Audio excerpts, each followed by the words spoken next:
Okay, so there are these things where you could say, well, on the other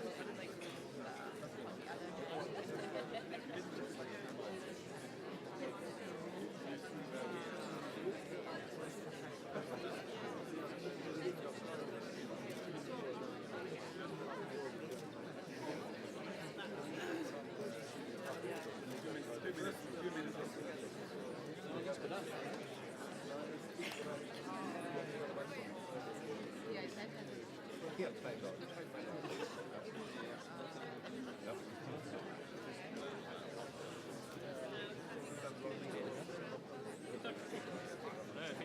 Du så Ivo Kima-bildet ditt, du reiser flagget på scenen. Ja, du gikk litt på den som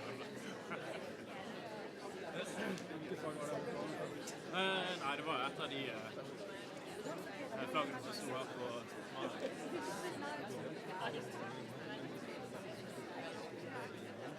Neida, de er jo unike. Men jeg har en del flere netter også, for det er helt unødvendig at man vil se i kraven.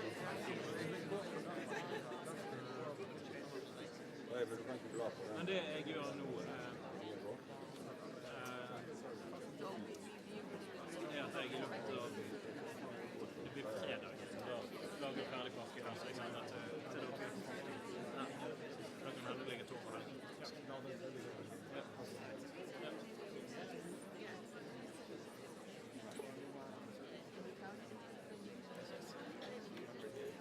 Good morning, everyone. Good morning and welcome to the closing plenary.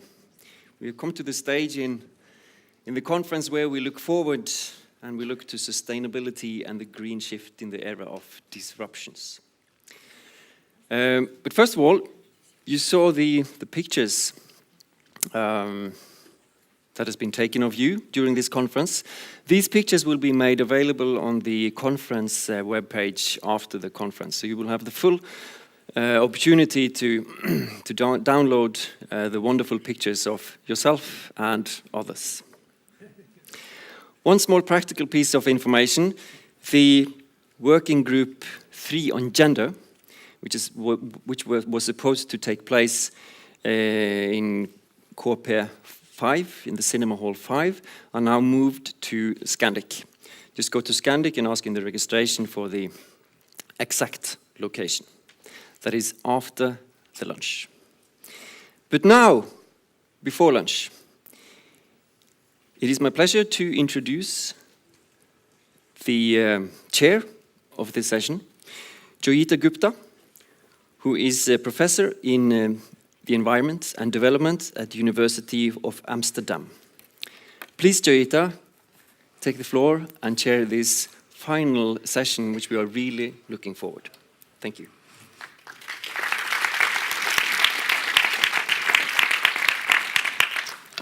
Thank you. Ladies and gentlemen, welcome to the closing plenary of the Conference on Globalization at the Crossroads, Rethinking Inequalities and Boundaries. A key way to rethink inequalities is to look at how biodiversity and our ecosystems sustains our lives and makes it a pleasure. Since 1987, we have known that social, ecological, and economic issues are interrelated, integrated, and interconnected. And therefore, is absolutely essential that our community of scholars within EADI work more and more with ecological issues. And I'm absolutely delighted that today we will focus on sustainability and the green shift in an era of disruptions. This session stands between you and lunch, but as we all know, there is no such thing as a free lunch. In anticipating the future, we expect 4 types of interconnected disruptions. Socio-economic disruptions, which began with the financial crisis of the last decade, and which may spill into much more complex disruptions as a consequence of the increasing deregulation of the financial sector. We began this week by discussing how financial power and exchange rate fluctuations may exacerbate inequality, and how states are unwilling or unable to tax the super rich and large multinationals, and thereby have less resources to finance public goods. Political disruptions may result when people frustrated by the actual or perceived impacts of globalization support populist politicians to undermine the very principles on the basis of which our institutions have been built. And previous plenary speakers have shown how migrants and refugees have been dehumanized in the way they have been discussed, and how they are scarcely taken into account in national development strategies. We also discussed whether it is our very choice of words that has framed the way we look at the world and has played a significant role in differentiating between the us and the them, and whether that very us and them has sustained the differences. Technological disruptions and creative destruction are inherent to modern life. But are these disruptions proceeding at a pace faster than we can address through existing institutions? While technologies solve existing challenges, they also replace the need for labor as we move into a world of robots and artificial intelligence. Who has the monopoly over technology and technological innovation, and how will this exacerbate inequalities? For example, will our seeds increasingly become privatized in a more technological world? As Einstein once said, as the circle of light increases, so does the circumference of darkness around it. And all these potential disruptions are taking place in the context of ecological disruptions. We are in the middle of the 6th largest extinction event in the history of the Earth. We are in the process of trying to stop irreversible climate change. Today, it is only fitting that we look at what brings us together as humans, the fact that we share one Earth, that we are so dependent on the air we breathe, the weather that brings us sunshine and rain, and the land and water bodies that sustain all other life forms, help us to provide us the food we need, and the inspiration for our scientific community and for development. At the same time, we face limits. We face absolute limits in terms of how much land there is and water. And even though we have enough fossil fuels, we need to leave about 80% underground if we are to achieve a stable climate. And while rich and poor countries have argued about who has the right to use these fossil fuels and for how long, time is running out. And the issue now for developing countries is whether it is very risky for them to continue to build a fossil fuel-based economy when we know that despite the position of the current US president, fossil fuel technologies are destined to become obsolete. The good news is if we live within our ecosystem limits, we can ensure continued support from these ecosystem services to the way we live and to other life forms on Earth. But when we have limits, there are 3 governance options. The first is, some people would argue, to privatize these resources and use markets for distribution. The second is hegemonic control and monopolization of the resources. The third is to try and share them through the Sustainable Development Goals. I am delighted and honored to be able to introduce our 2 distinguished speakers today. One will focus on the global and the United Nations. The other will focus on the local and urban networks. Both will focus on how development needs to be redefined in the context of ecological challenges and the anticipated disruptions facing our Earth. You may either participate by sending in your questions to slido.com or by raising your hands at the end of the session. Our first speaker is Hakeem Steiner. He studied philosophy, politics, and economics at Oxford and London, has worked all over the world, has led the United Nations Environment Programme, was professor at Oxford Martin School, and is currently leading the United Nations Development Programme. Hakeem Steiner previously held other notable positions, including being Director General of the International Union for the Conservation of Nature and Secretary General of the World Commission on Dams. He thus combines a scholarly basis with a commitment to change global institutions in order to promote a more sustainable world. Professor Steiner is probably the global expert on how ecological challenges can be used to redefine development in an era of expected and unexpected disruptions in the context of an unequal world. Please welcome him with me.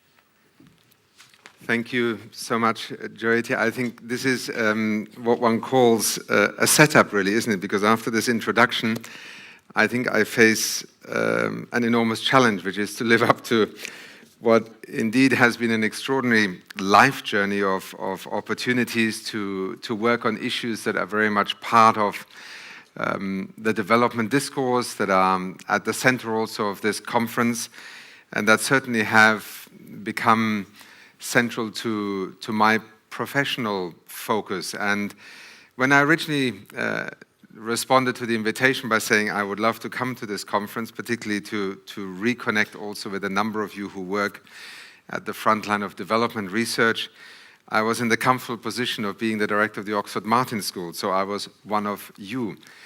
Now I arrive here and I still decided to come because, as one of you put it to me, I'm now more likely to be the object of study, if not critique, and to some extent represent in the discussions that part of our development process and institutional setup that is both often credited with setting narratives, but also often associated with not living up to the aspirations that it defines. So to you, Professor Gupta, thank you first of all for the kind introduction.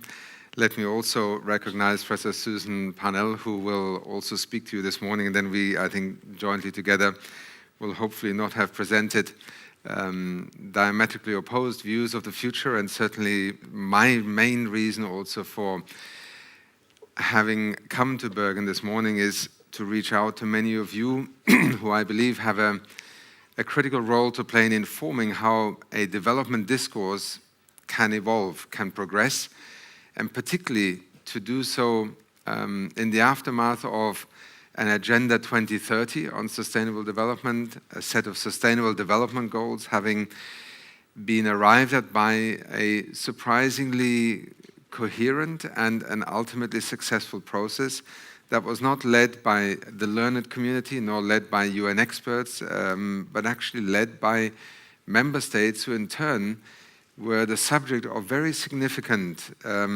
influencing by academic, scientific, civil society, business groups, who actually over a 2-year period played a significant role in leading to this adoption of Agenda 2030 in the General Assembly just 2 years ago. In coming to you and taking the title of Globalization at the Crossroads, Rethinking Inequalities and Boundaries as the departure point, let me begin by saying that as we sit here today in Bergen and look across the globe, there is a degree of frustration, a degree of concern that I think we all hold about what happens next in this global community of nations and peoples and very divergent realities set against the backdrop of escalating social risks, but also environmental risks, sustainability risks, and a world that is struggling to figure out how on earth it will feed 7, 8, 9, 10 billion people, how it will provide electricity and energy, how it will assure mobility and food security, in a world that already has learned bitter lessons, that where it fails to do so, social cohesion, economic progress, and actually whole nations can fall apart over those failures. We live in not just dramatic times, where the manifestation of failure can also easily lead to violence, to extremism, to bigotry, to xenophobia, to racism, to a dark view of our common future. And this is the country that gave the world a woman and a leader whose name became associated with the most optimistic outlook on the future, Gro Harlem Brundtland. I don't know how many of you still have that report on your shelves. It was one of those epochal reports that changed the conversation about development. And yet here we are in the year 2017, and many of us would lament the lack of progress. But I actually want to step in front of you this morning and say to you, let's take a step back for a moment and look at what happened in 2015 when this Agenda 2030 was adopted by the General Assembly, when the world took upon itself to work under a common framework of the Sustainable Development Goals. Many within governments, within civil society, even within the UN system, I'm sure amongst the community of your institutions of research and policy think tanks, probably greeted this new agenda with a degree of healthy skepticism. I want to convince you to, if you are still convinced that this is something that is peripheral to what happens next, to rethink, and to rethink fast. First of all, from a purely conceptual point of view, Agenda 2030 is an extraordinarily important milestone. It is the first time in 70 years that not only in terms of the international system associated with the United Nations, but actually as a global community of nations that we have one development agenda. We have stopped pretending that development is defined only by what the poor do in the South and somehow will be enabled by resources, technology, wisdom, and knowledge of the North to choose wiser development path.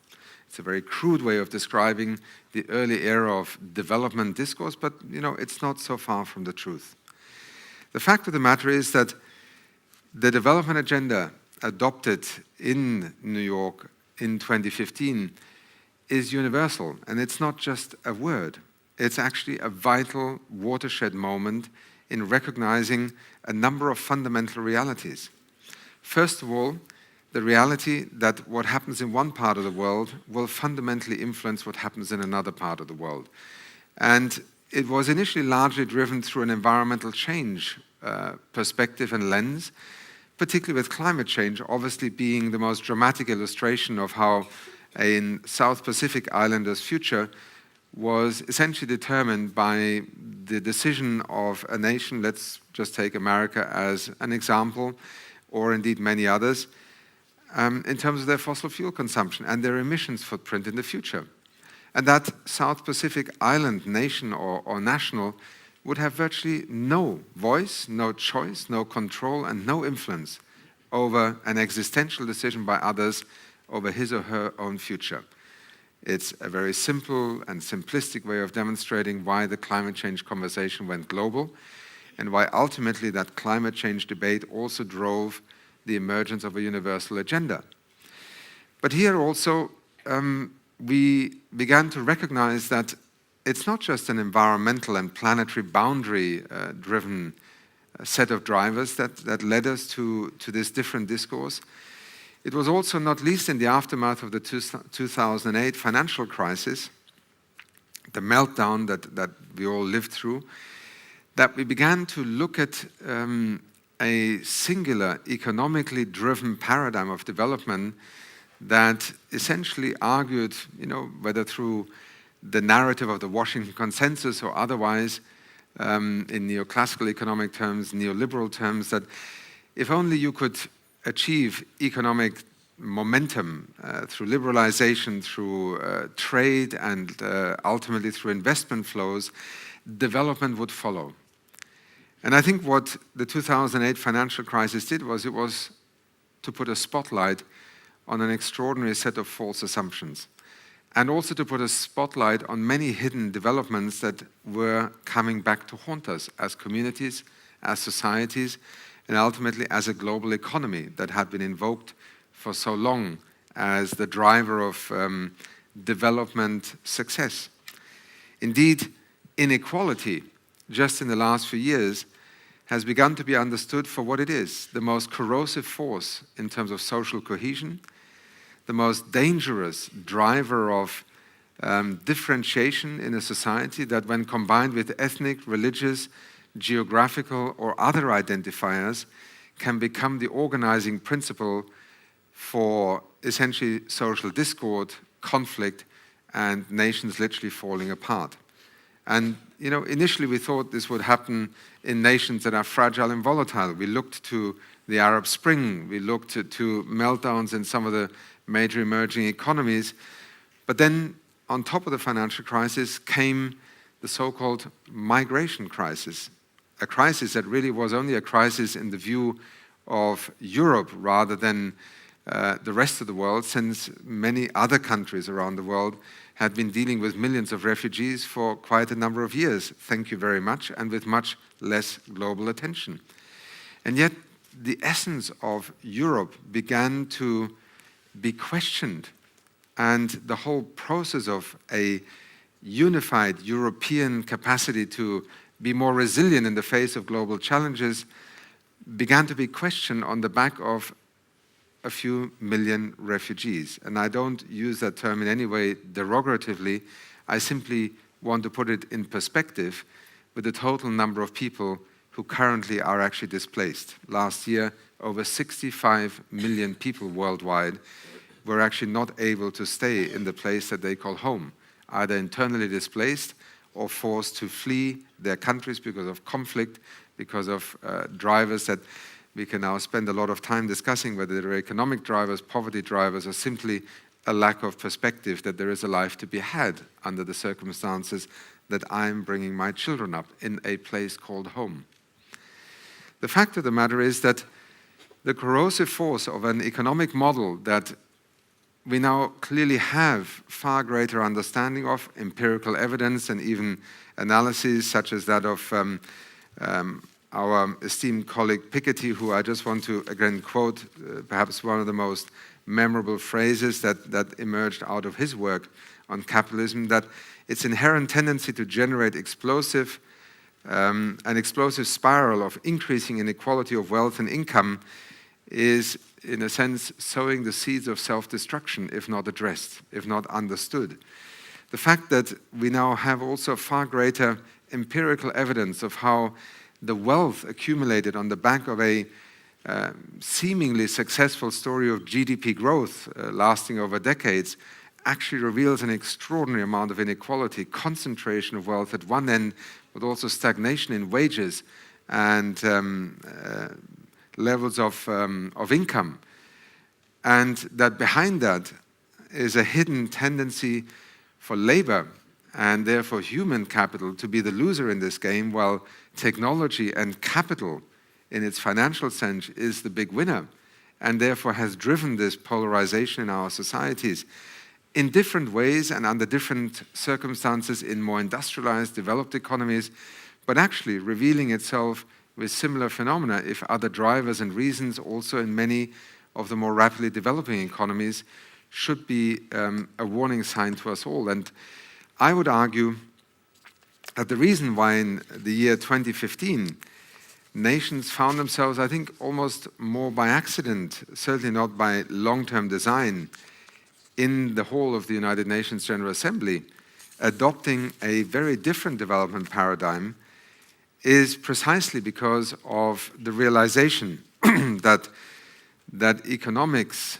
and financially deterministic model of development, that whether it was critiqued or not, was dominating public policy, regulatory policy, financial markets policy, central bank policy, and quite frankly also development institutions policy, whether from the international financial institutions to the big bilateral actors in our international system.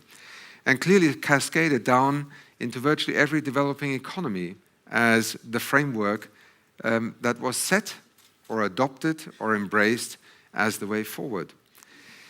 Agenda 2030, therefore, in its universality, was a mutual recognition that the risks of continuing along a development pathway as we had done for the last 20 years not only was doomed to fail those nations that it was meant to benefit, it also created an exponentially growing risk to the very wealthy in the world, who began to realize that both the environmental risks and the social risks, including of conflict and civil strife, that would spread across regions, was actually something that was threatening the very notion of development as a common enterprise. So the Sustainable Development Goals, critiquable by each one of us, and let's be frank, each one of us probably thinks we could have written them in a much cleverer way, much more eloquent, and perhaps we could have summarized the world's great challenges in just 5 goals. I think these are all red herring discussions, if I may be frank with you, because I think it is extraordinary.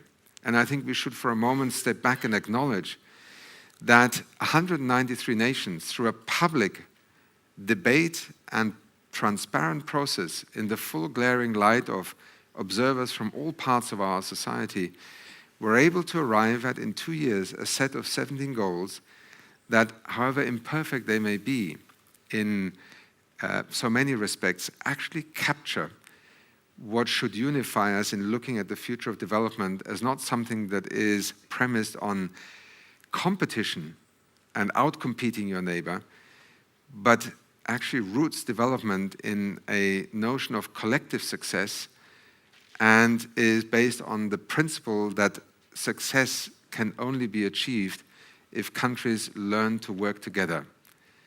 And that globalization, therefore, is not defined by, the ever faster cycle and flow of goods and commodities and finance, but that globalization will ultimately be defined by the capacity of a global community of 7 billion, soon 8, 9, 10 billion people, being able to act collectively in solidarity with one another, notwithstanding all the differences, whether in values, in economic realities, in development conditions and opportunities, in whether you have oil and gas offshore or not, thinking now that we are here in Norway and in Bergen.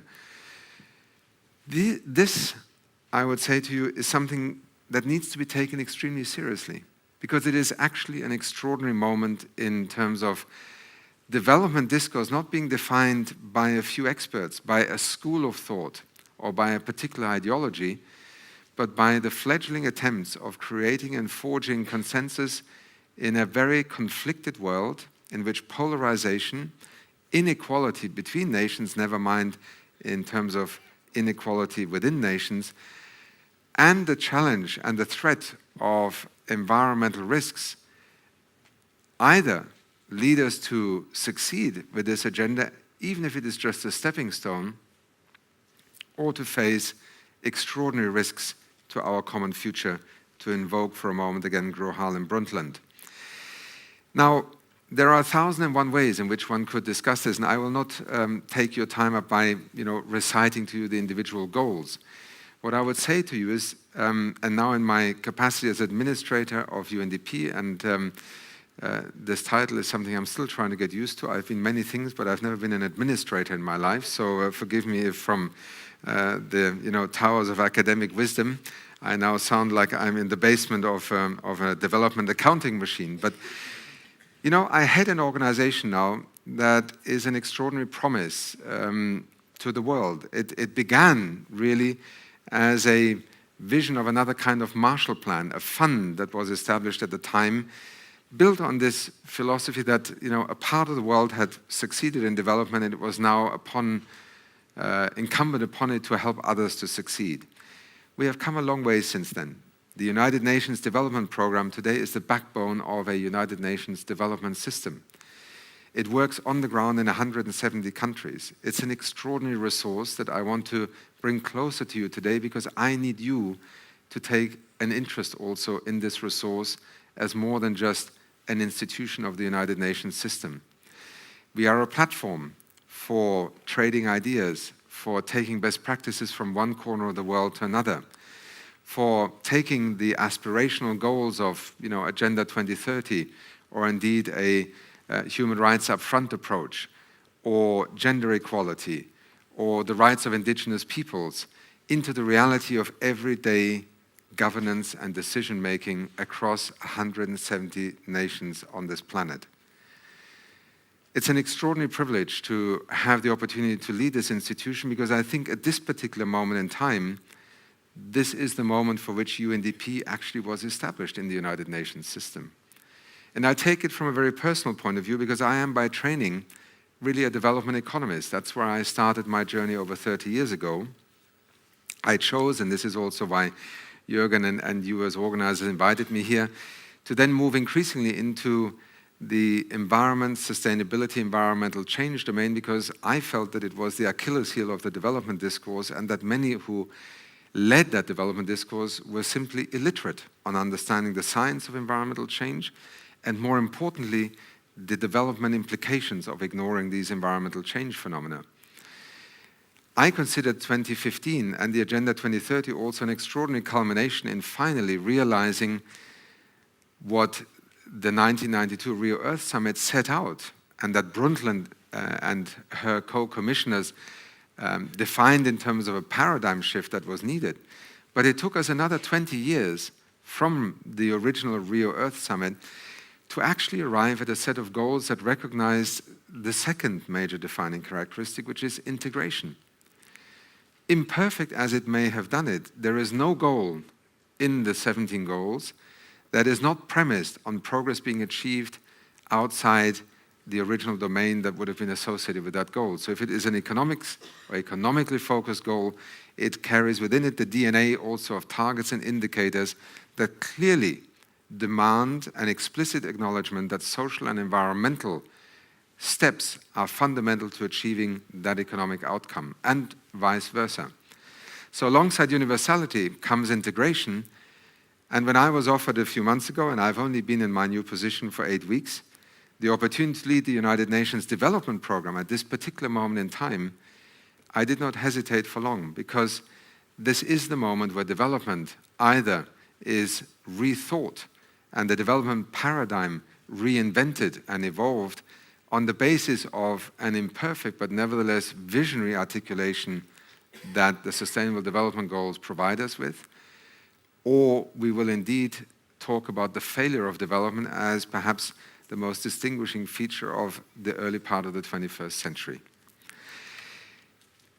Without going into too much detail, I want to spend a few minutes on trying to illustrate why this agenda is not just important in its own right, but also points us in the direction of a number of failures. Some call it market failures, policy failures, development failures, misalignments. I think we can give it many different names, but to use a very simple one, I just call them discontinuities. Discontinuities in logical thought, in common sense thought, because what has led us very often to the points of crisis that we have right now is a lack of capacity to think in systemic terms, to apply common sense to what we are seeing, rather than being defined by or entrapped in certain schools of thought that almost predetermined a desirable set of outcomes that we were striving for. Let me look for a moment at one of the areas that also in the year 2015, interesting enough, gave rise to the Addis Ababa summit, which focused on the whole question of finance. In the world that we describe today in terms of challenges and threats and the need to respond, there is one inherent concept that we have to acknowledge. We are talking about fundamental disruptions, systemic transitions and transformations on scales and timelines that are without precedent in modern human history. Just the notion of decarbonizing our global economy over the next 30 to 50 years boggles the mind. In fact, it has paralyzed the mind of many of those who currently are the captains of our global economy. It is something that is almost unenvisageable because it is, in terms of magnitude and radical shifts, I believe, without precedent. Yet, the interesting thing is, the last 25 years we have spent, first of all, establishing a comprehension of the significance and the cost of inaction, if I may invoke Lord Nicholas Stern's term for a moment. Science for the better part of the last 20 years remained the arena of contest. Is climate change real? And, even 5 years ago, we were still debating, do you believe in climate change? I have often struggled with the very question, because climate change is all and many things, but certainly not an act of belief and faith. To equate a set of scientifically and empirically observed phenomena, associate them with profound risks to the future of humanity, and equate them to a debate that we would have in a religious meeting or in another societal setting where my belief and your belief have equal rights, is an absurdity. And yet we spent the better part of 2 decades trying to address this issue because we also had only imperfect scientific knowledge. For anyone to argue today that we lack the basis on which to act on climate change is actually to lead not only our generation but future generations into territories that one day will find themselves in some form of international criminal court. I have no doubt about that, because the degree of irresponsibility and lack of assuming responsibility to enable transitions to happen are today still judged as part of the political arena of democracy. Within a generation, the inaction on these issues will not only boggle the minds of our children, who will ask themselves, how on earth in the year 2017 could you still be debating whether you should take the risk of climate change and its consequences seriously, never mind what you have done to us. Because in 50 years' time, my son, who will then be 55 or 60 years old, will have lost probably a larger part of even the set of choices that could have been made. So this is the nature of the dramatic challenge, and when we talk then about decarbonization, we are looking at energy systems, at buildings, at infrastructure, at mobility, at agriculture, and so on, that have to embrace technological change, that have to also reinvent themselves right down to basic economic and business models. Yet it became very clear to me, and you referred to my time in UNEP a few years ago, that if the necessity to act was ultimately no longer going to be contested, and the possibility to act, as Nicholas Stern and many others have since then demonstrated, actually existed, then the single most defining factor would be whether we could afford to act, because we are an economically and financially determined civilization at the moment, and the argument that you can't afford to act almost legitimizes decisions that are indefensible if you take the responsibility for the next generation seriously. So how on earth would we achieve success in these transformations if we could not find a way in which we could realign the way the financial markets, essentially 70 to 80% of everything that happens in our economies and is transacted through finance, could be aligned with these kinds of transformational objectives? Because, to be very frank, until probably about 3 to 4 years ago, the vast majority of our financial system was focused on the 20th century economy. While sustainable development, climate change, inequality, all these national and international risks to our common security were pointing into a totally different direction. If alignment between the financial markets and that kind of agenda could not be achieved, then success would simply be impossible. We would be doomed. That's why in the context of debates around finance, sustainable finance, UNEP at the time also began this inquiry into green finance and looking at how financial markets, regulatory authorities, central banks, the signals and incentives that we would be able to articulate towards the financial system could be informed by the necessity to act. And remarkably, what emerged is, first of all, a global economy in which hundreds of trillions of dollars, which are our financial system today, in terms of household wealth, in terms of institutional investors, whether it's pension funds, hedge funds, insurance funds, that entire financial capital is actually tuned towards an economy that is not in tune with the kind of transformations we're talking about. And the extreme of this is actually observable in some of the largest reinsurance companies in the world. Insurance and reinsurance companies have been at the forefront of trying to raise awareness about climate change, the risk to infrastructure being the obvious argument, the insurability. Yet, in these very same institutions, there are two universes, those who insure risk and the others who manage the capital that the insurance companies actually have as the backbone of their capacity to be operators in the insurance market. If you then start looking at how that capital is invested, it was Swiss Re and Munich Re that themselves began to realize to some degree the illogical consequence of investing in an economy that they were describing in risk profile terms as actually almost uninsurable in the future. But this is just a small illustration.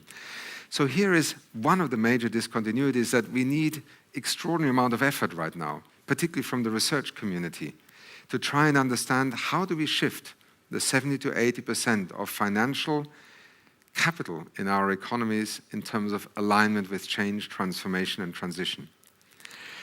A second area in which we are looking in UNDP also now with ever greater focus, together with also our sister agency, the International Labour Organization, is this question of the future of work.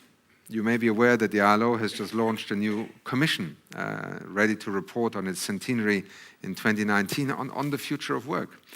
And it became to me also very obvious during my time at the Oxford Martin School, where the future of work is one of its major research themes, that living in an age where technology is changing so fast, the digital economy, automation, artificial intelligence, we are again being trapped in a deterministic narrative about technologies that could prove fatal to social cohesion. People want to work, and yet the future of work at the moment is a very bleak one. Technology and the debate about will artificial intelligence and automation necessarily eliminate jobs is beyond the point of, well, we don't know. We know that we will eliminate millions of jobs. In fact, Carl Frey and colleagues at the Oxford Martin School have been at the forefront of estimating what could be the potential range within which we look at loss of jobs. The question we are less able to answer is, will that new economy of tomorrow also create so many more new jobs, and therefore it's a kind of net zero loss scenario? I think if you look at both the dramatic speed with which not only automation but also artificial intelligence, and therefore an almost unprecedented shift in technological capacity to produce is now driving our economies, and you ask yourself, how would a continent like Africa, where there are now 1 billion citizens today, but another billion there in the next 20 to 30 years, and therefore hundreds of millions of people for whom we have to find jobs in a market where people are entering the job market in their tens of millions, how would that continent succeed in a global economy that may well relocate production to the continent of Africa? But it will be with the latest technology. It will be the factories that use robots to produce cars and not people. So yes, there will be GDP growth, and there will be even integration into the global economy, and there will be trade, but it will be a zero job growth. Now, do we really believe that this is a prospect that one simply has to surrender oneself to? And I just want to quote you one brief example that Bill Gates put forward just a few weeks ago, which is essentially the question that why is it that we would not tax a robot in the same way that we would tax a person working on the production line of a factory? Because if the robot replaces a human being, why is it that we discriminate in our fiscal and taxation system between one of the things we consider a great benefit, work, employment, and punish it with very heavy taxation, namely income tax, and in the form of capital and a machine, we apply a different rationale for tax. This is the underlying challenge that I described earlier on, where our economies are increasingly concentrating wealth in those who hold capital and own capital, and people, the vast majority of our citizens who want to provide for their families, are looking for employment and jobs, are actually caught in an economy where they're increasingly marginalized and alienated. These discontinuities go right through issues such as food and food security. We will have 10 billion people soon. We are talking about 70% more food being produced, yet you are all familiar with some of the vital statistics of our agricultural economy today. 70% of our water is already being used or wastefully used for agricultural production. Anywhere between a quarter to a third of our arable land has been either degraded or literally put out of production. We have a net loss of arable land for food production now defining our annual economic progress. Yes, we can intensify, but is the kind of agricultural economy that on the one hand says we need to produce more food, but that also rationalizes an ever greater concentration of agricultural production in the hands of a few massive land-owning enterprises, and at the end of the day also seems to rationalize perhaps one of the most absurd phenomena of our time, namely that over 1/3 of all the food that we produce every year is actually never consumed by human beings. It's lost between farm and market, and quite frankly, in the industrialized and wealthier nations, simply thrown away. 1/3 or more. These are the latest estimates by FAO. So on the one hand, we talk about the challenge of emissions of agriculture, we talk about the loss of arable land, the ecological infrastructure, water scarcity, and yet our economic framework for food security and agricultural production seems to be encouraging a totally irrational evolution of the system. I wanted to present just a few of these examples from the misalignment of finance with actually the transformation agenda, the challenge of technology-led development that in one sense is an extraordinary promise, and let me be very clear, artificial intelligence, automation, the digital economy also bring us extraordinary opportunities. But we have choices to make, and the future of work is inextricably linked to the way we deploy technology and the choices we make as societies. And a simple thing, the most basic thing that every human being needs, food every day on their plate. The way that we are keeping ourselves alive in an agricultural economy that now dominates the world's markets is dominated in terms of inputs, seeds, and technology by just a dozen companies.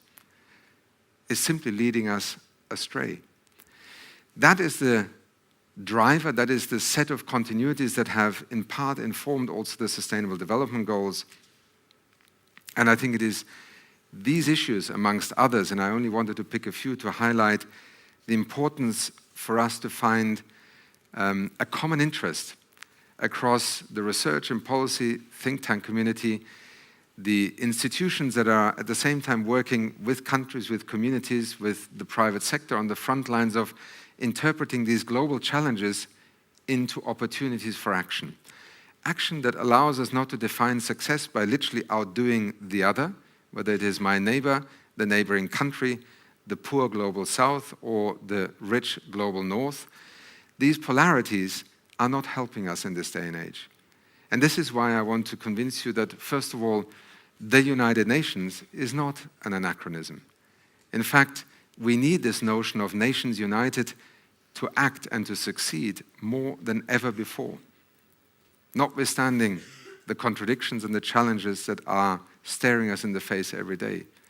Secondly, as the United Nations Development Programme, as the partnership, if you want, around development of nations coming together, I genuinely call on you to engage with us, to by all means critique the work and the status quo, but above all to bring the intelligence, the creativity, the ingenuity, and your knowledge of what is happening on the ground to bear on the kind of policy narratives, but also instruments and tools that we are called upon every day to share with countries across the world. We need more thought leadership. We have an era in which cynicism, skepticism, frustration, disappointment, and failure in many ways defines the development narrative. It is a self-indulgent luxury. It's false, because behind many of the failures are actually extraordinary success stories also. And I won't cite the numbers to you, you're hopefully familiar with them. And thirdly, it's an abdication of responsibility. We live in an age where time is our greatest enemy. The luxury of sitting and staring at one another and describing one another's irrelevance to the task at hand is the luxury that I think future generations would simply not be able to relate to. That's my reason to be here with you in Bergen today. In all humility, and as a former colleague, saying to you also, the boundaries between the institutions we work in, the epistemic communities we serve, and that define us also in our work, should never blind us to the potential for joining force.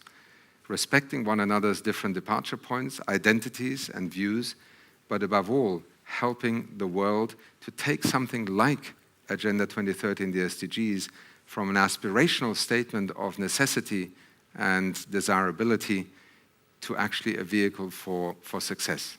Thank you very much.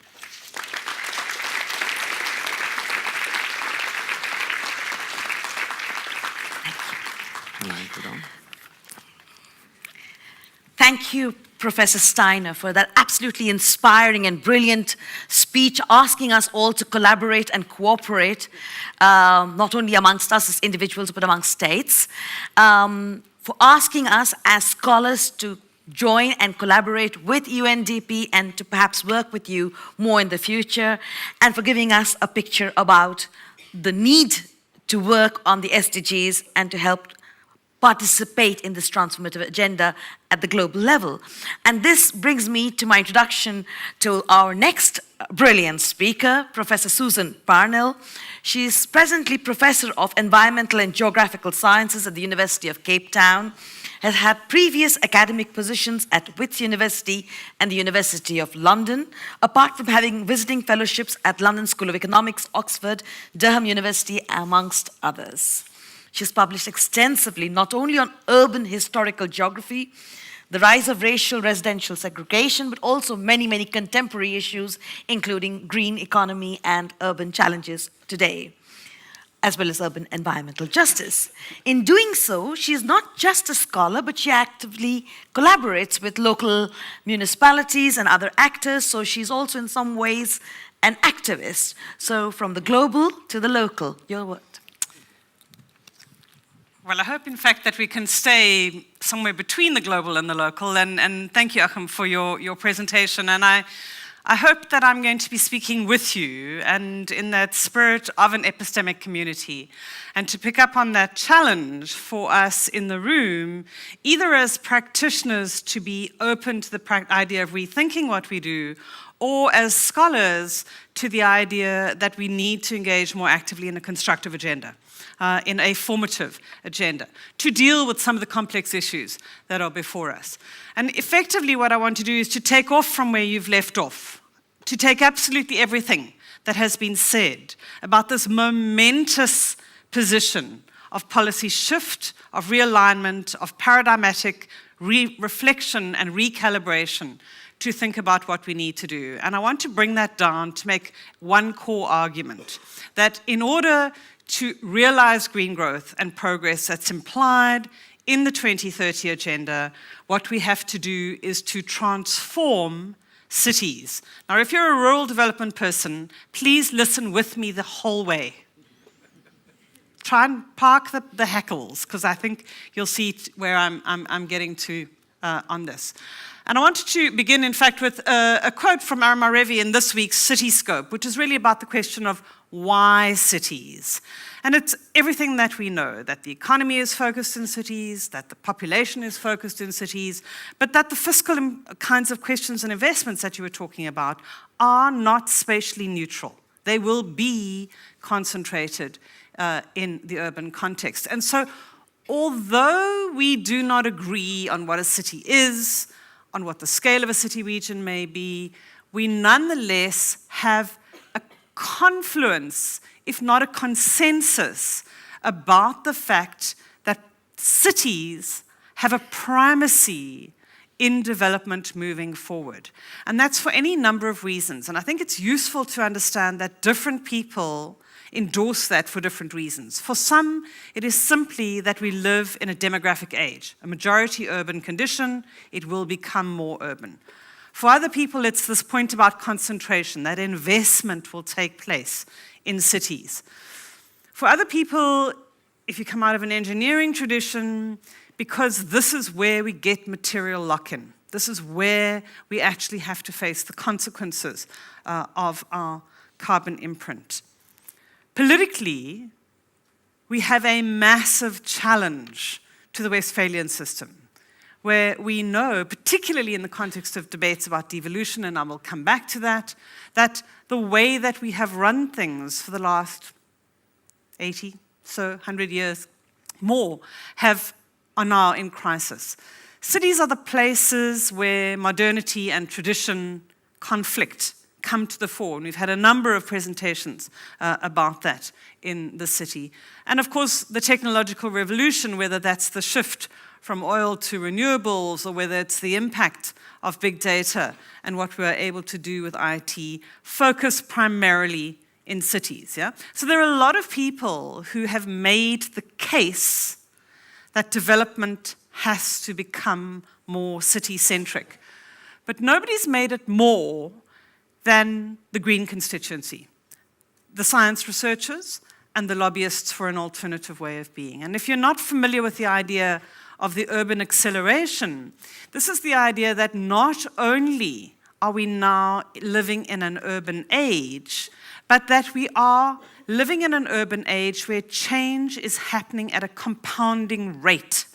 This, in other words, is the window of opportunity to change everything about how our society is organized.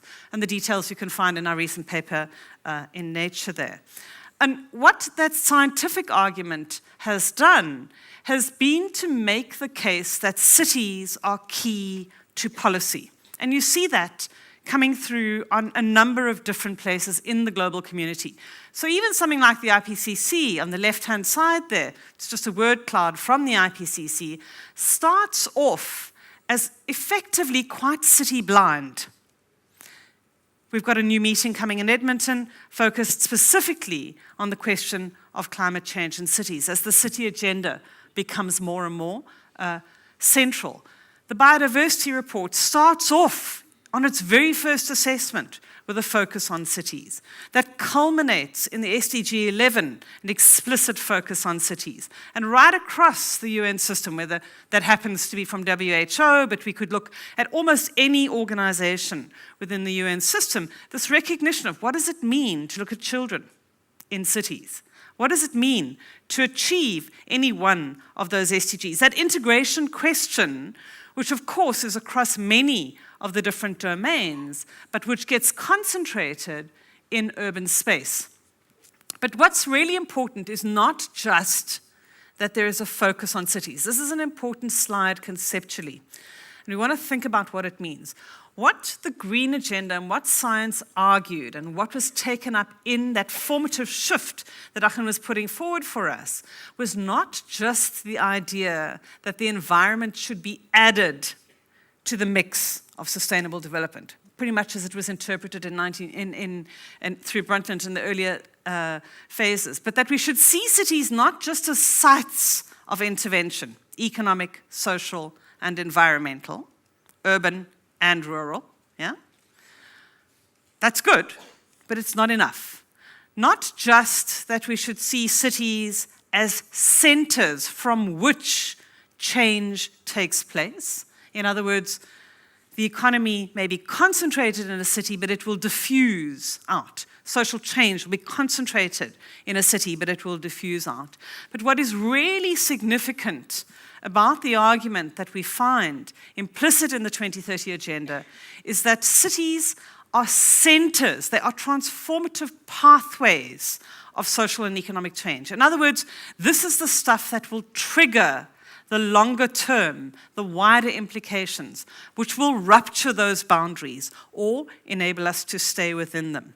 And it's on that basis of this argument about pathways, which doesn't negate a focus on the rural, but it does see the city as the epicenter, as the critical sight that these arguments were made from science, picked up and incorporated into the SDG process. It was a fundamental realignment, if you like. And where we are at now is to move beyond what Hakeem was talking about, was to say, okay, so what does that mean in terms of the next steps for those of us in development studies, in any aspect of science? What kind of science do we require in order to put that view, that philosophy, that perspective, that cities are pathways of sustainable development change into practice? And it's within that context that there's the beginnings of a coming together to say we need to rethink and build an urban science, we need to rethink and build sustainable development thinking with the city as a central pathway. And that is complicated. Cities are messy. And we're going to have to look in much more nuanced, much more textured kinds of ways at what that kind of regulation, that kind of management of urban space implies. And critically, it will imply, we know that it will imply, a fundamental rethink of the systems of government and of governance that we have in place, and it will require a whole set of new ideas. Let's just talk about those two things, the governance arrangements and the ideas, and then I will try and pull them together. Now, the real difficulty that we face is, many of you will be aware, and I know we're talking to a community of many people who are directly involved, that the UN system itself is in the process of reconfiguration. Some of that, for an urbanist, centers on UN Habitat, and yes, for those of you who recognize it, that is Nairobi at the headquarters, and this is a critical moment in that process. The issue of where do you locate the urban? Why is the urban located there? Who drives the urban agenda at the global scale? Who interacts with nation states on their urban agenda is really, really important. How do we set that agenda? Who takes the leadership for that? But it is not the only question that is up for discussion in the governance domain.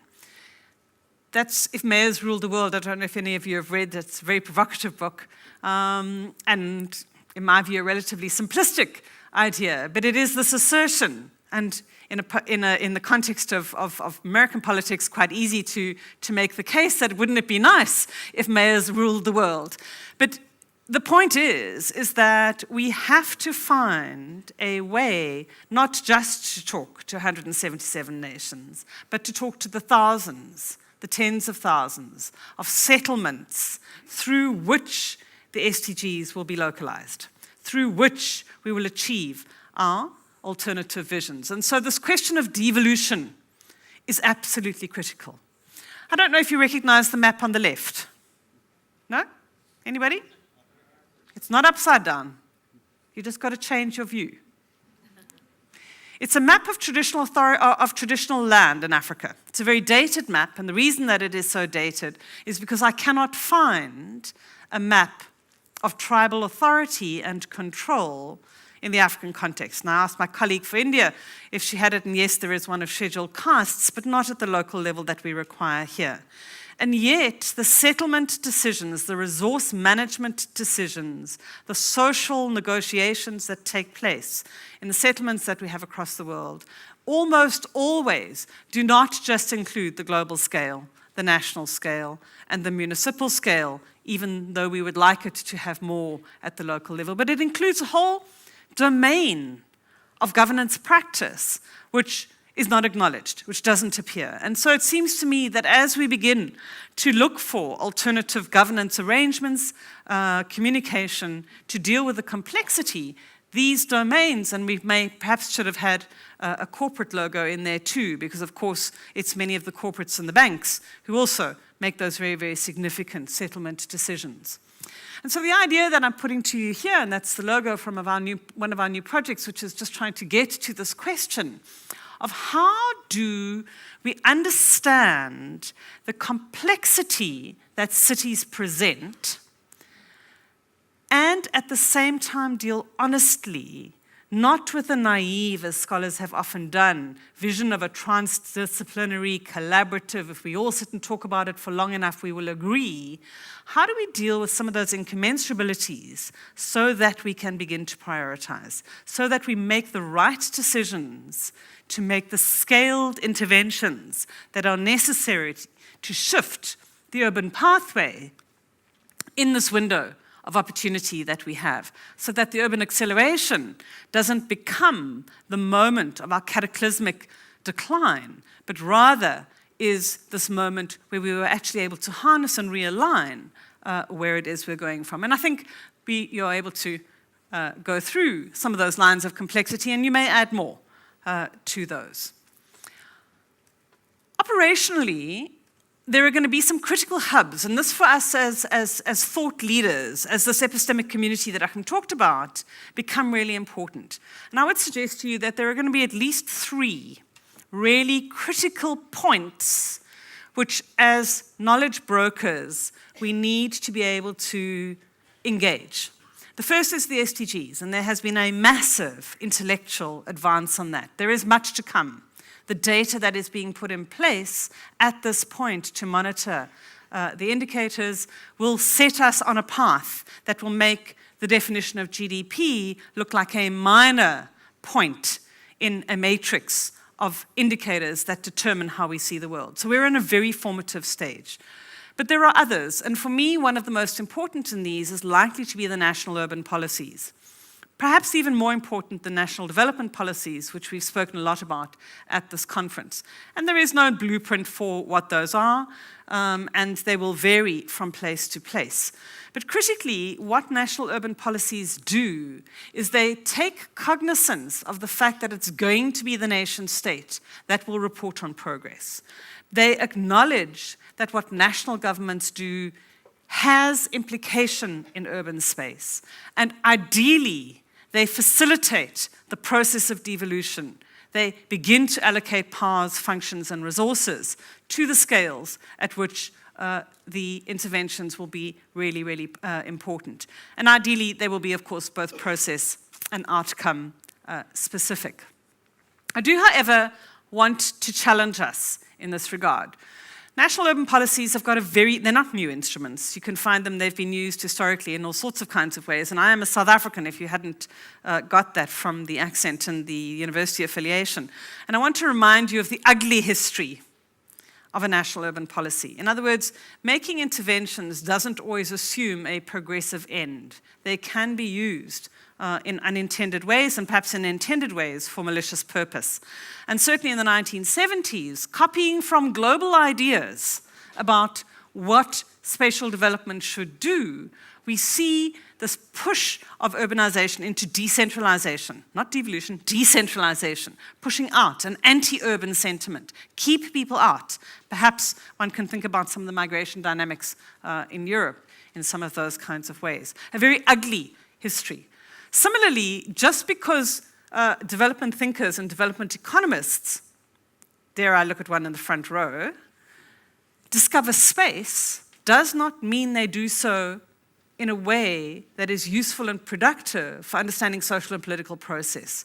And certainly the history of that is that we haven't done that very well. And so as we go into what I think will become a rush, a flurry of spatial development practices, of beginning to try and align and think about the new normative base that we have in spatial terms, in alternative governance terms, I do think we need to be able to understand what are going to be the triggers that are going to get us to an alternative low-carbon economy. What are going to be the triggers that are going to take us not to a big data automation run world which doesn't deliver the social compacts that we require. And I don't think that we've actually got there as yet. What is clear to me, and this is a book come out on the South African context, which is really provocative because the amount of time we have to achieve 2030 is about the same amount of time since the end of apartheid. Yeah?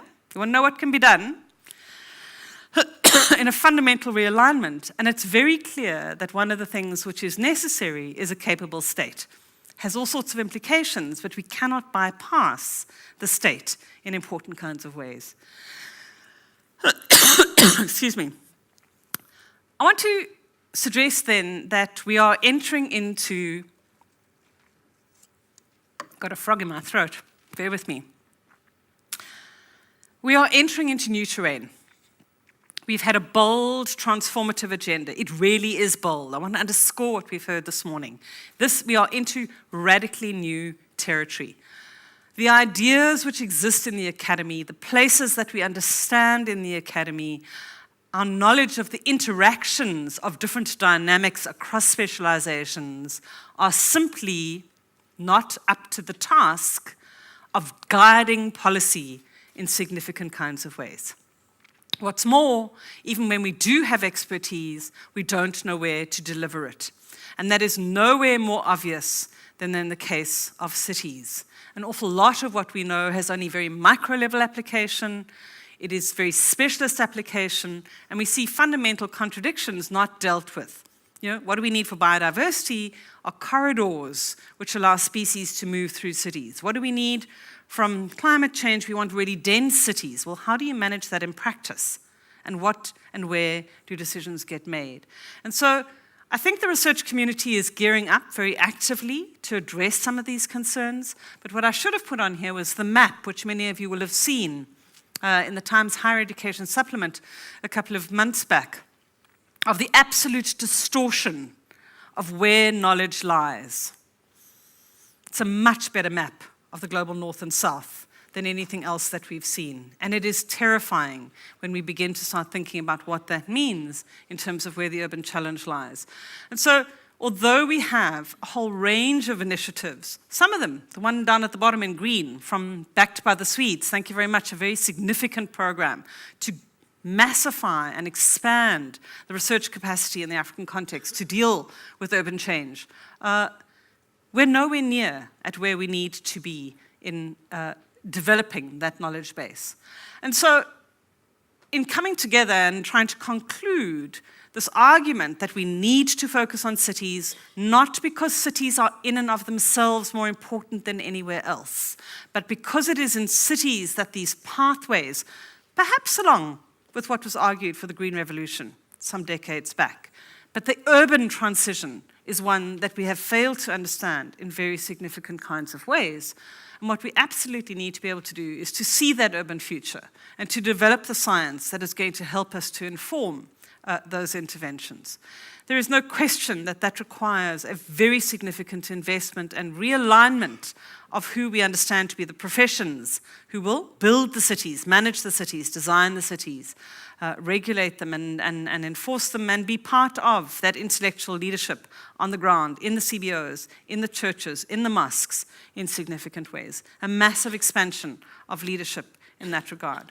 And then finally, the point that I've been making in a number of ways through this meeting, that we do need to reconfigure the governance arrangements in ways that not only expand the capacity at the local level, but do so in ways that connect in appropriate points to national interventions, to regional processes, and to global processes. And sadly, colleagues, I leave you with the idea that in fact, we are not fit for purpose at the moment. And because of that, the continent from which I come from, and this is the last slide, which I believe will be the litmus test of whether or not we achieve these green pathways, is one that will suffer.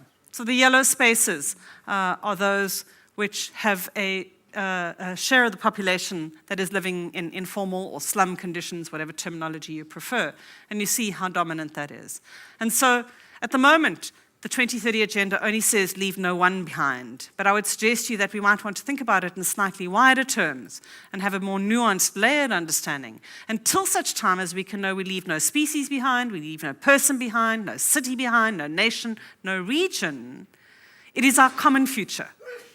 And until such time as we recognize that some of those alternative pathways are ones that we fail to understand adequately and we fail to govern appropriately, we will not have acted responsibly, and we will not be able to hold ourselves to account for future generations. Thank you.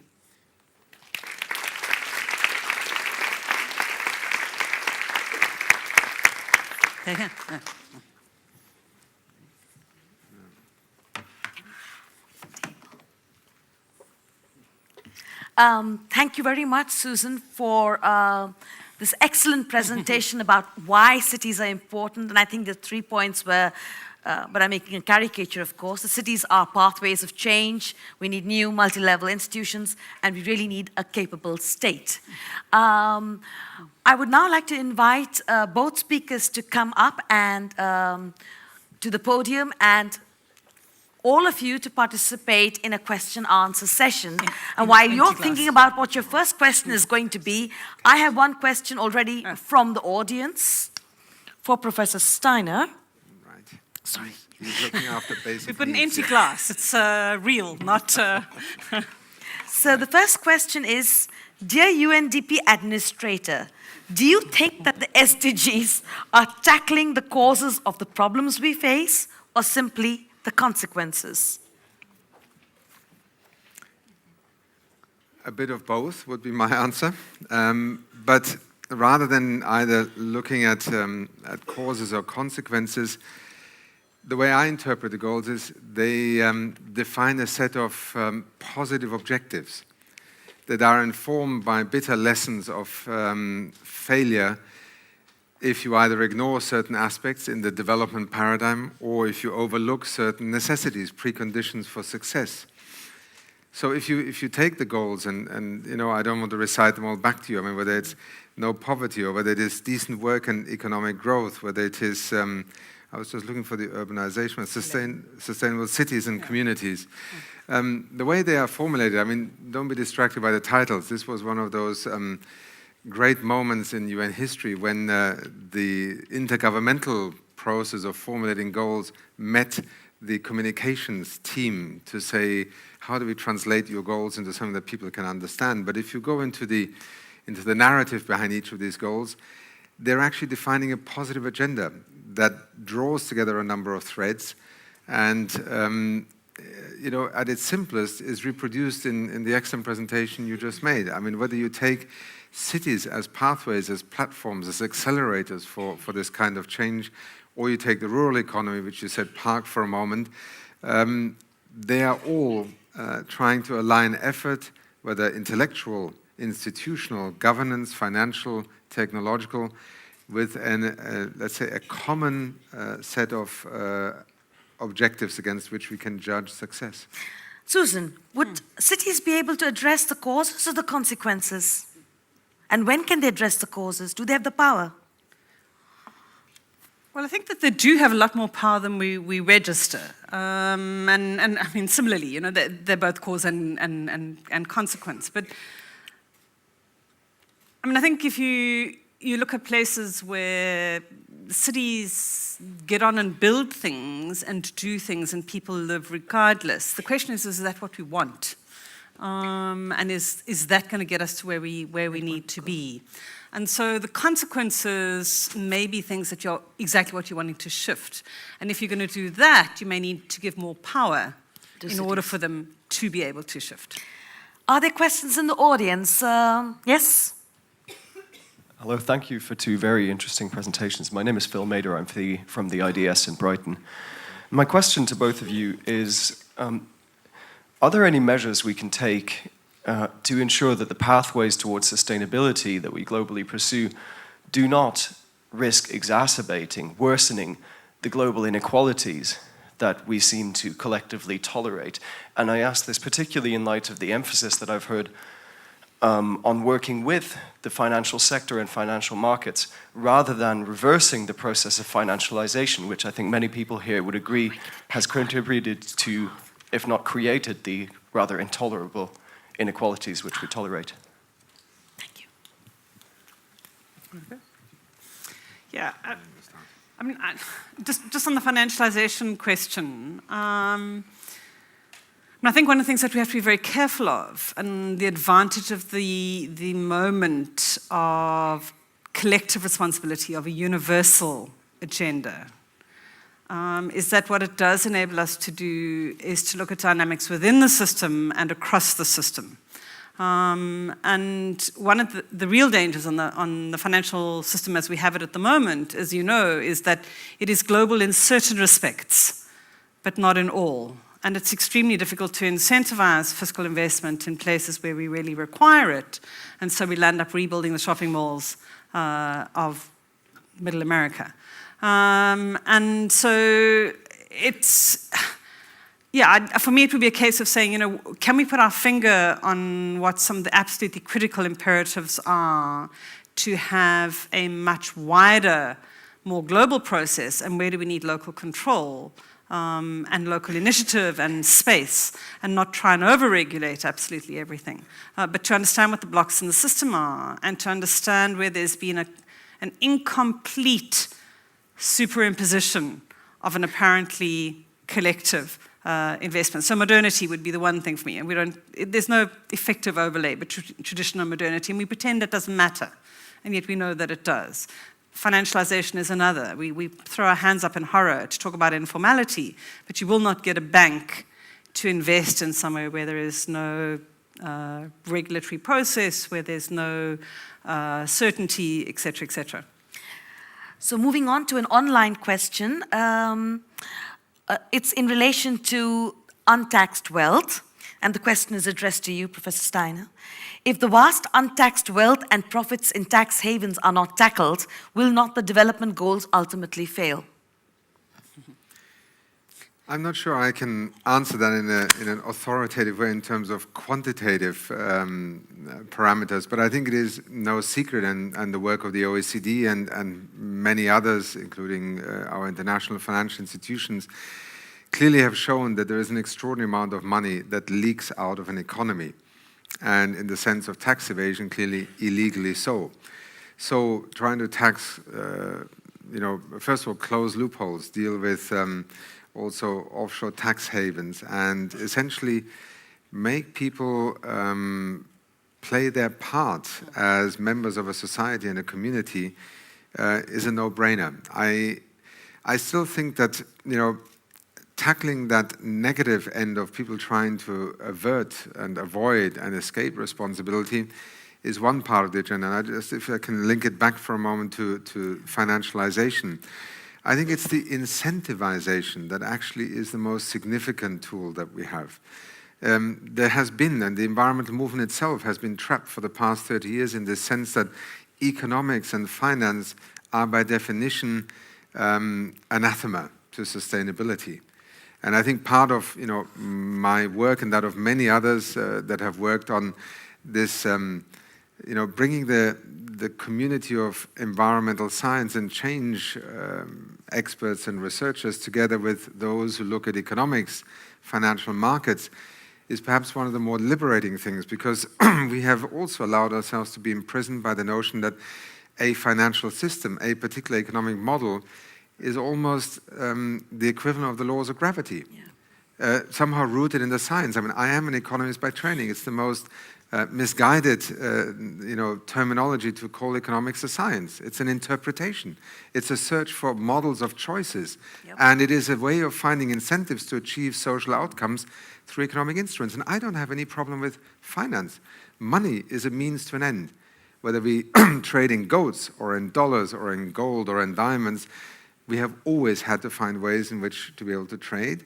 And therefore, I think the real issue is, can we align the regulatory framework in such a way that the financial system that is there to take somebody's money, apply it to somewhere, achieve a return, whether as an entrepreneur, as a bank, as a hedge fund, whether that equation can also work in alignment with overarching objectives. And the SDGs are not a distraction, and the environmental or green economy agenda is also not something that by definition has to exacerbate inequality. The renewable energy story on the African continent is a classic illustration of that. From being almost the imposition of the wealthy because they polluted the world and now want Africa to not build coal-fired power stations, we today have African governments scrambling for renewable energy technology as a shortcut to access to energy. That's how quickly very deeply held convictions can change. Thank you. Next question. Thank you very much. Thank you. Where's the thank you? There, Jyoti, in the left-hand corner. Yeah, I gave it. Now it's on. Yeah. Thank you very much. My name is Henning Melber. I have a question to Hakeem Steiner. You ended kind of your presentation with the appeal that development studies should engage with UNDP.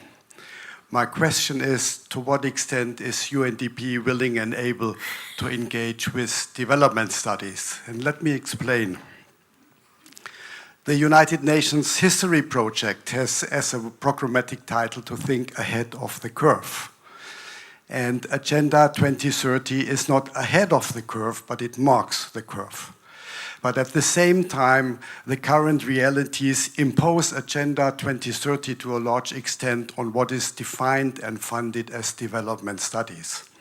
But does the UN system, and especially UNDP, not really need those who think beyond Agenda 2030, and that development studies could make a contribution to that? To which extent is UNDP able and willing to recognize that and maybe counteract the tendency that we are pushed into that straitjacket of Agenda 2030 and blue sky research, which has been so important all the times, and I know you have been among those who recognize that, is actually side-trapped. So we are falling by the wayside, despite the fact that the global contract of Agenda 2030 is entirely based on a voluntary principle. It's not binding. Well, let me first of all acknowledge that I think you're asking a very legitimate question, and let me not singularize UNDP. I speak to you as somebody who has some influence over an institution, and in this case UNDP, and therefore I want to speak in the most direct possible way to you by saying, yes, it is my intention to help UNDP rediscover its role amongst those institutions that can be associated with thought leadership in development. And it has successfully done so in the past. It has attracted some of the most brilliant minds in the field of development studies. Amongst them Amartya Sen, just to mention one, who shaped one of the platforms on which we began to articulate through the UNDP, let's say, capacity to speak to the world, at least a counterpoint to how development was being defined, the UNDP Human Development Report. And we're having very intense discussions right now. Is the UNDP Human Development Report of 2016 still a product that provides thought leadership, or has it become a vehicle of regular reporting? I invite you to challenge the organization, as I'm challenging, in fact, my colleagues in UNDP, to start thinking about where is the frontier, the front line of research, and how do we re-engage with development thinking actors and institutions. I buy less into the notion of competition between Agenda 2030 related research and blue sky thinking. It's a little bit like when I listen to my colleagues in the international aid system who are constantly talking about the development and humanitarian nexus. I often cite this example. When I began my career over 30 years ago, one of the first things I was assigned to in an organization called GDZ was a working group on solving the development humanitarian nexus. And here we are still debating it. This is not a structural or not a conceptual challenge in trying to address priorities of research in Agenda 2030 and blue sky thinking. It's an allocational challenge. How much time, how much resources, how much attention do we give to things that are beyond 2030 that go or touch into the domain of the celestial in order to bring back ideas? And how much do we invest in the most promising platform upon which countries, yes, voluntarily, by consensus, and not by pretending that there is one authority in this world that can dictate to the majority of the rest how it is to develop, can actually move forward. And I see extraordinary opportunities. I gave you 3 or 4 areas in which I see them. The whole question of data disaggregation, to pick up on Susan's point of leaving no one behind. Many people put this phrase into the sort of prosaic. It is actually the most fundamental challenge to the Washington Consensus that has been articulated through an international agreement, which is precisely a challenge to the notion that development is all about trade-offs, who you can leave behind in order to sort them out later. the SDGs in Agenda 2030 is a frontal challenge to 25 years of trading off in the name of the majority of those that development was actually supposed to serve. Wow, that's a... Yes, at the back. Oh, okay. Oh, thank you. Financialization, incentivization, cities, capitalism. I have a good example. The mayor of Atlanta coined the term public purpose capitalism, and he rebuilt Atlanta. It's green, it's thriving economically, it's social. So capitalism can be a vehicle. There are other terms like Rachi Sodia's social capitalism, Bill Gates 2.0, but it's capitalism which is the vehicle. We cannot negate this. My question, can we? No, it starts, this is where the capital accumulates. There is a very interesting debate that goes on about the African city. Because some urban theorists argue that cities are the manifestation of capital accumulation. It's what defines cities, concentration and capital accumulation. There are other people who argue that, in fact, if you go and walk through the streets of Mogadishu, or you go and walk through the slums of any number of the cities that I had up on the map there, there's very little evidence of accumulation, and there are exceptionally large urban places. It's very difficult to understand Kinshasa solely on the basis of capital accumulation.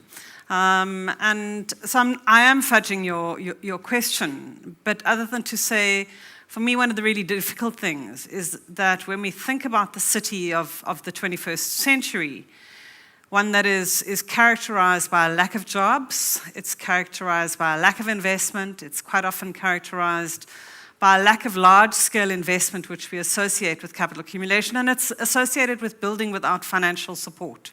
It's often associated with building without debt. I'm not entirely sure that we understand the relationship between these very large places where increasingly the majority of the world live and capitalism itself. And it's that kind of thinking, perhaps, Henning, to go back to your point, where I do think that some very clear blue skies thinking is required, where we have a much, much clearer engagement between people who genuinely understand the financial system and between those who genuinely understand the lives of people that exist pretty much outside of those normal pathways that we would understand as being defined by capital. Can I just add a thought here, because I think it is either highly productive or highly distractive or destructive debate. Now, I'm very conscious of the fact that political economy is a fundamental premise upon which you can conduct public discourse. And I often find myself in debates with people that, I should pay more respect to the political economy dimension of this discourse, because without it, you're missing the point, you're treating symptoms and not causes and so on. But let me just say to you, I think to some extent the terminology of capitalism, socialism, etc., Mother Nature, Mother Earth concepts can help us define our departure point. I think they rarely help us to describe the destination in practical terms. And the reason why I say this, if you take the development discourse over the last 30 years, we've gone from the extreme that the state is actually the solution to development to the almost complete opposite, where the market and the less state and the less government would be the shortcut to progress. Both have proven to be delusional, I think, in their singularity. And I think what we are finding is that development is a complex set of choices that need to be negotiated under certain conditions. The role of the state is to provide the regulatory framework in which markets can function. Markets are not how can I describe it? Autonomously functioning organisms. They are products of social choices, of laws, of traditions, of things that we accept. Slavery was a perfectly legitimate economic trade and market. And I was astonished to learn that even some Nordic countries were engaged in the slave trade, which I did not know until a couple of days ago. And yet today, this would be inconceivable in a Nordic social, ethical value system. So, first of all, values can shift, economies can adjust. I think the important lesson we need to learn is that in the polarity, there is an analytical value, but often we have to find the much less clear terrain of bringing different things together. So in today's world, smart regulation, intelligent regulation, principled regulation, social protection floors, etc., provide us with tools to deal with markets. And the other example that we spent 10 years fighting one another over was privatization. When the bank began to roll out, the World Bank, the notion that water services, etc., should be privatized, there was an economic dysfunctionality driving this, but a fundamental flaw was that actually it was socially not acceptable to privatize a fundamental resource. So it was not so much the privatization of water that should happen, but you could easily argue and prove that the privatization of services related to water was a potentially positive and beneficial and economically rational policy option. A classic case where we spent 10 years in very deep polarized debates where the role of the market or the potential investor outside the role of the public purse went from one extreme to the other. Thank you. I'm going back to an online question, which is in relation to big data. How can the UN access the massive database of Google and others to monitor the progress on the SDGs? Well, we've already begun. I mean, it's interesting. I mean, Google is just one example, and we have, numerous illustrations of that kind of data sharing capacity beginning to help us make smarter decisions, faster decisions, whether it's in the case of Haiti and the earthquake, where we learned very quickly to work with some of these data providers and communications companies, with satellite companies in emergencies, again, such as earthquakes, floods, tsunamis, but also through a partnership called Global Impulse, which is, very much premised on using data. But to be very honest with you, I think in the United Nations, we are, on a scale of 1 to 10 at about 0.2 in understanding the magnitude of the importance of data, gender disaggregated data, the ability to differentiate between vertical and horizontal inequality and how that may relate to ethnicity and to geography. This notion of leaving no one behind, interesting enough, one of the greatest priorities for governments that are now requesting UNDP, and there are over 114 as of last week who have invited UNDP to help them do what you alluded to, taking the goals to the national level, to the subnational level, to the municipality level, where actually some of the greatest interest seems to be emerging, is the ability to use data. Yep. Because part of the failure of government to make wiser choices is also related to the fact that you did not always know exactly where those left furthest behind, to use another phrase, are actually found. It's not always geography. And your map, by the way, was fascinating that you showed at the end of slum dwellers in African cities. I mean, urbanization is considered panacea, it's the breakthrough, it's the pathway, but actually in Africa right now, much of urbanization is also, a drama of failure unfolding before our very own eyes in terms of the number of people who live in conditions that simply are in no way superior to what the conditions were in the rural economy, but through just the singular opportunity to earn an income and therefore a living is reducing people to conditions of life that are just extraordinarily brutal. There was a question at the back first, but I have only time for 2 questions, so please go ahead, and he should get the mic, please. He's been waiting. There's one way. There's one at the back with a mic. She was first. Yes, go ahead. Thank you. My question is for Professor Parnell. It's about service delivery. Education achievement is generally higher in cities, but cities like Shanghai, for example, exclude or discriminate against internal migrants. What can we do or should we do to address this injustice that maintains rural-urban inequality? And before we take the answer, I want to give a chance to the gentleman in the back who's been waiting for a long time to ask his. I'm Carlos Weiner from Federal University of Rio de Janeiro. In the last 30, 40 years, World Bank, Inter-American Development Bank, Asian Development Bank, African Development, are promising change the world with new agendas and new proposals and new models, and it failed. Why should we believe that this time it will be different? Since we have the same institution in charge, the same interests commanding the world, why should we believe that this agenda will change what in the last 40 years have become less the same? Should I? Please.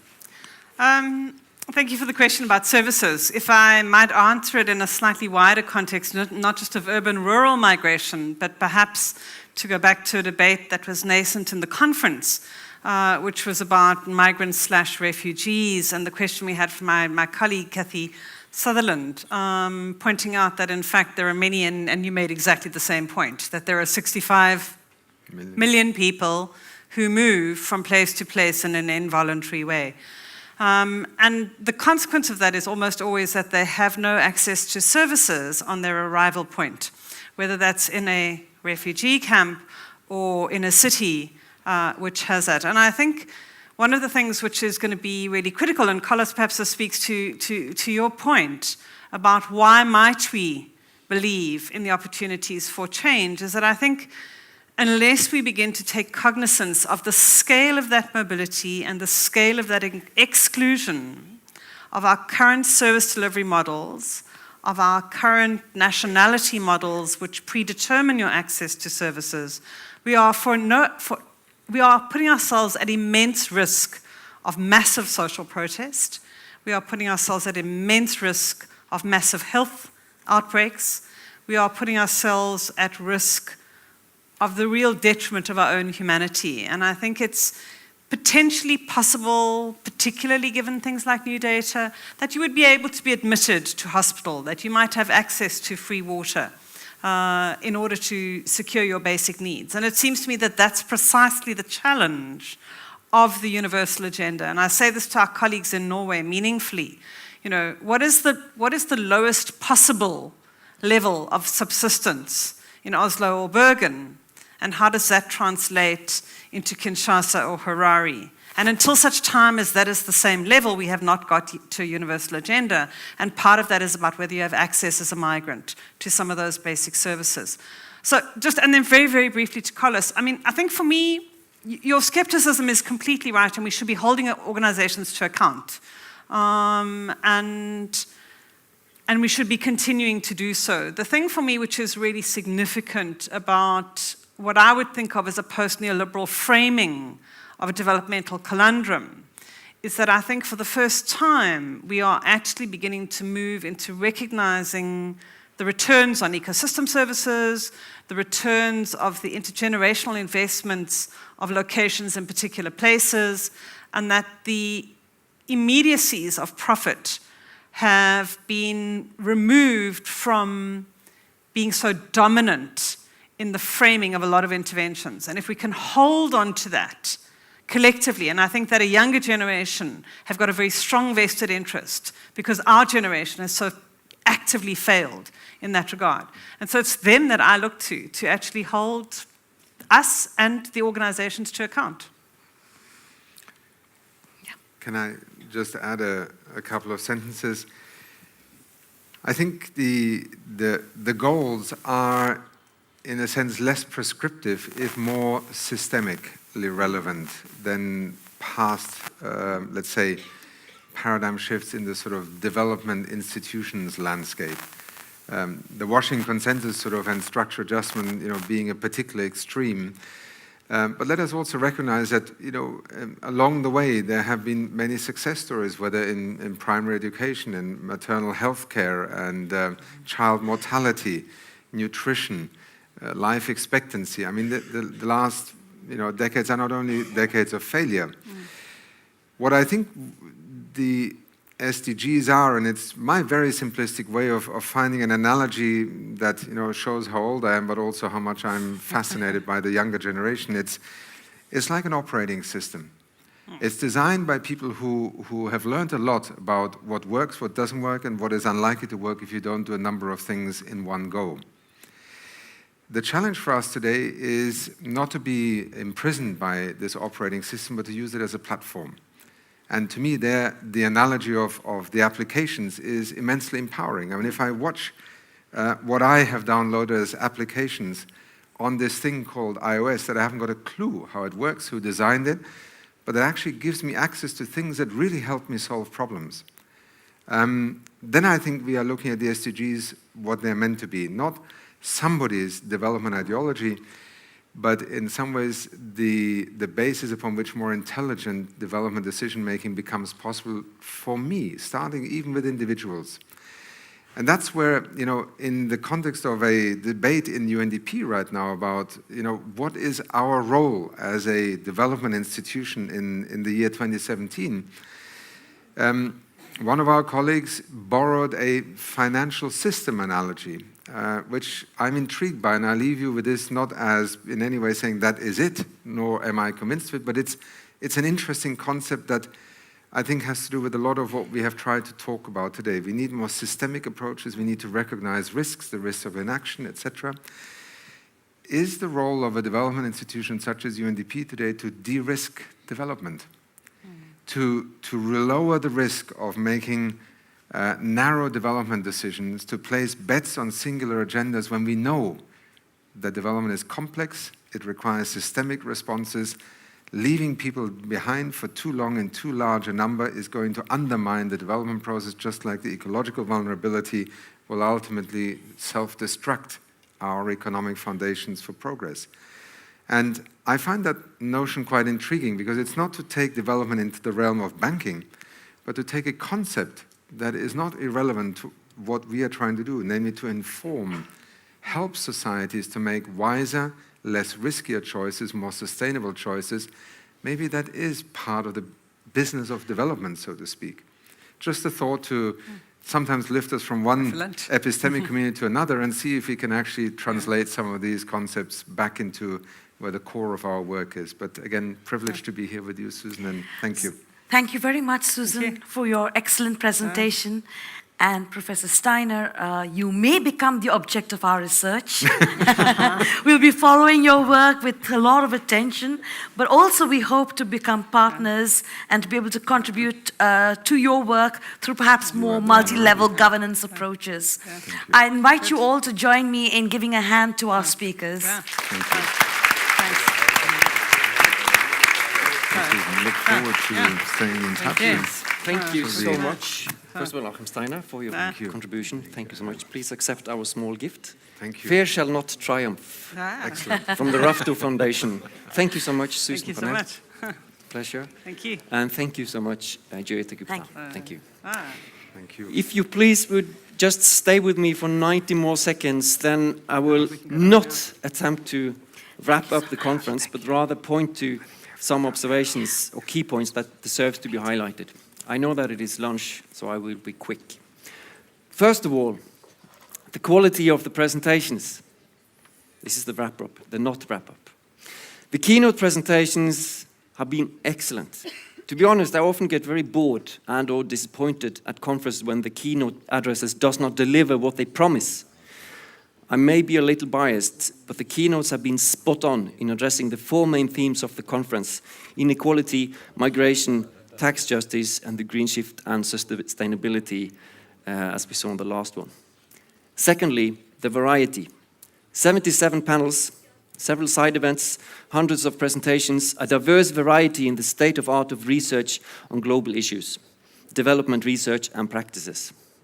The conference is about new knowledge, pushing borders, but it's also about people, creating new networks, meeting and connecting to good people, meeting provocative people, disagree and agree. And we are honored that the head of UNDP prioritized to present a keynote at our conference. I believe that illustrates the relevance of our field, our conference, and all our contribution as a research community. The conference is the result of teamwork.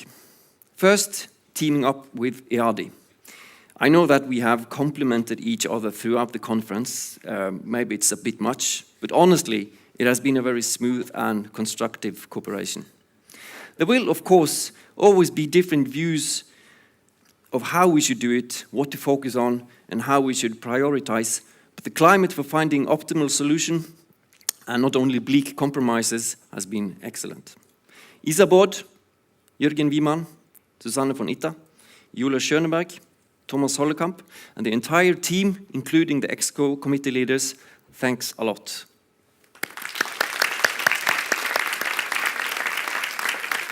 Secondly, teaming up with the University of Bergen and CMI. Bergen is a small city, and cooperation makes us better. From CMI, sincere thanks to Ottar Mestad, Arne Strand, Odd Helge Fjellstad, and Arne Vik. Thanks a lot. At the University of Bergen, several people have been involved. First, I would like to thank all the students and volunteers from University of Bergen and also the Western Norway University of Applied Sciences.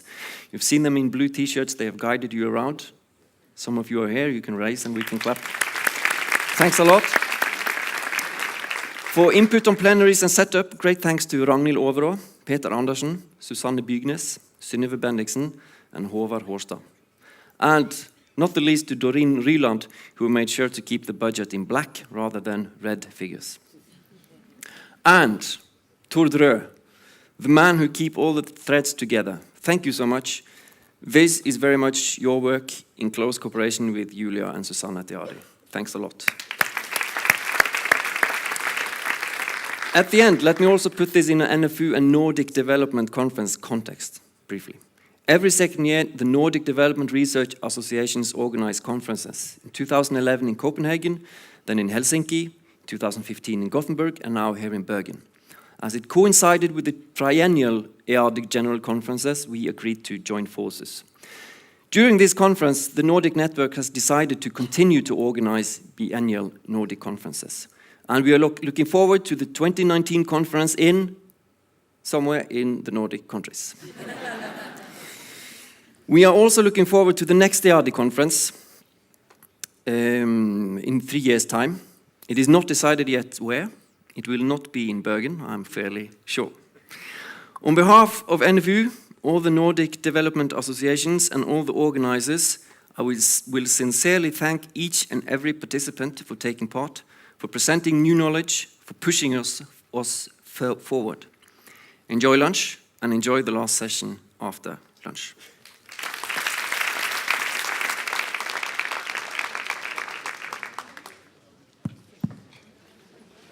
There will be lunch on the other side of the road in both restaurants, so you can choose. There's not so many left. So if one of them should be full, just walk over the street to the second.